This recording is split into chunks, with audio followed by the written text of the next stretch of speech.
మనిషి అభిప్రాయాన్ని వ్యక్తపరిచే ఒక సాధనం భాష.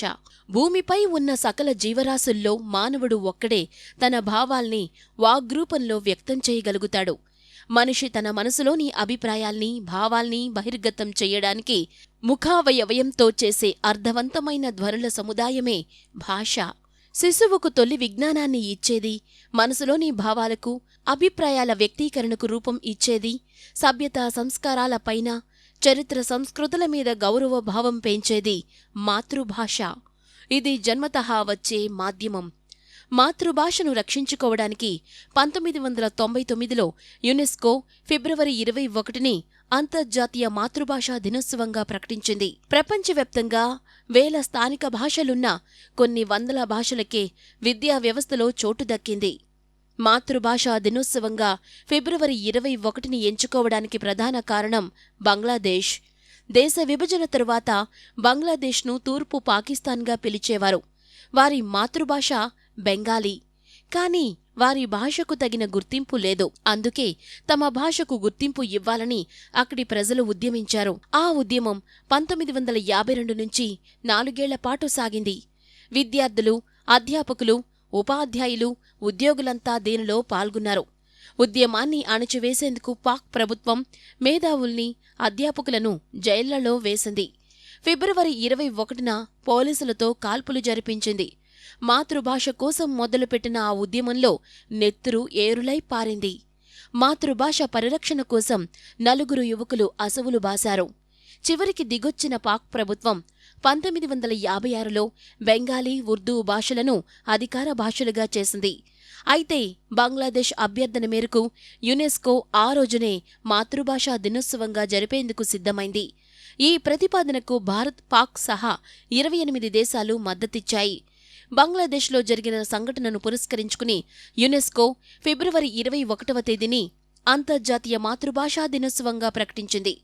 ప్రపంచంలో సుమారు 7,000 భాషల్లో 230 భాషలు అంతరించాయి.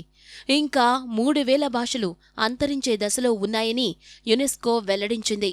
ఒక్క భారతదేశంలోనే 196 భాషలు అంతరించిపోయే స్థితిలో ఉన్నాయి. గ్లోబలైజేషన్, ఇతర కారణాల వల్ల ప్రపంచంలో ప్రతి 2 వారాలకు ఒక భాష అంతరించిపోతుందని ఐక్యరాజ్యసమితి హెచ్చరిస్తోంది. ప్రపంచీకరణ వల్ల ప్రపంచం అంతా మనకు దగ్గరవుతుండగా మన భాష మాత్రం మనకు దూరమవుతోంది. భాషా సంస్కృతులు ఒకదానితో మరొకటి ముడిపడి ఉంటాయి. కాబట్టి మారుతున్న మన సంస్కృతితో పాటుగా మన భాష కూడా మారుతోంది. ఒకప్పుడు భాషలో వచ్చే మార్పులకు కొన్ని తరాలు పడితే, ఈ ఆధునిక యుగంలో ఒక్క తరంలోనే ఎన్నో మార్పులను చూస్తున్నాము. తెలుగు భాషను ఇటాలియన్ ఆఫ్ ది ఈస్ట్గా వ్యవహరిస్తారు. భారతదేశంలో అత్యధికంగా మాట్లాడే భాషల్లో తెలుగు 4వ స్థానంలో ఉంది. దాదాపు 8.11 కోట్ల మంది ప్రజలు తెలుగు మాట్లాడతారు. దేశంలో ప్రాచీన భాష హోదా కలిగిన 6 భాషల్లో తెలుగు కూడా ఉంది. అదేవిధంగా 1 కంటే ఎక్కువ రాష్ట్రాల్లో ప్రాథమిక అధికార భాష హోదా కలిగిన అతి కొద్ది భాషల్లో తెలుగు ఒకటి. త్యాగయ్య తమిళం తెలిసినవాడు అయినప్పటికీ తన కృతులను తెలుగు భాషలోనే రచించాడు. శ్రీకృష్ణదేవరాయలు కన్నడికుడు అయినప్పటికీ ఆముక్త మాల్యదను తెలుగు భాషలోనే రాశారు. ఆంగ్లేయుడైన సిపి బ్రౌన్ మచిలీపట్నంకు వచ్చి తెలుగు భాషను నేర్చుకుని తెలుగు భాషలో నిఘంటువు రాశాడు. ఇలా ప్రపంచ భాషల్లో మన మాతృభాషకు ఒక ప్రత్యేకత ఉంది. జాతి ద్వారా భాషకు, భాష ద్వారా జాతికి విశిష్ట గౌరవం దక్కుతుంది. ఏ ప్రగతిశీల జాతికైనా మాతృభాష తల్లివేరు వంటిది. సాహిత్య వారసత్వ సంపద వృద్ధికి, జాతి మనుగడకు మాతృభాష ఎంతో దోహదం చేస్తుంది.